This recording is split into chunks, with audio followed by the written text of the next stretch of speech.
Осындай әдемі, жұмсақ, тәтті кекс пісіреміз. Ең алдымен 2 жұмыртқаны жақсылап миксерлеп аламыз. Оның үстінен қант қосамыз 200 грамм.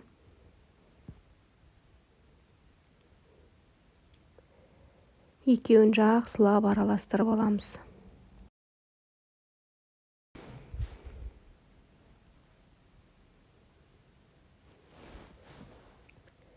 Оның үстінен 200 грамм май қосамыз. Майымыз бөлме температурасында тұру керек. Яғни қатты емес, ерітілмеген осындай май болғаны дұрыс. Оның үстінен 100 грамм сүт құямыз, жақсылап араластырамыз. Араластырып алғаннан кейін ұнға менде 10 грамм разрыхитель араластырып қойғам, алдын ала дайындап. Қосып жақсылап араластырамыз.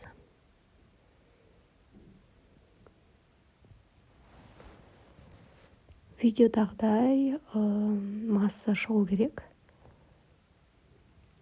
Қатты сұйық емес, қатты қою емес, осындай масса дайын болу керек.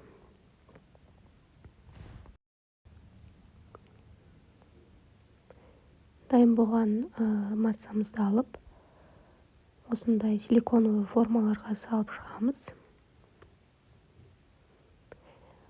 Орта қылып салу керек, өйткені бұл өте жақсы көтеріледі.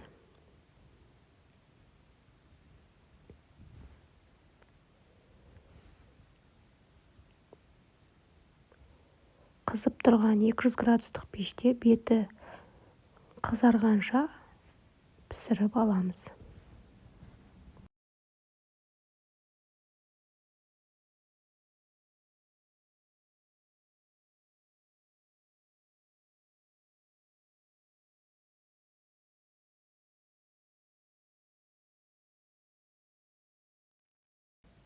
Міне біздің кекстарымыз дайын болды.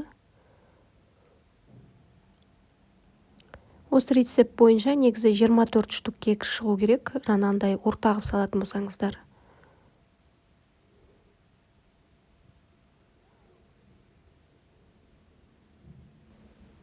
Істеп көріңіздер, ас болсын.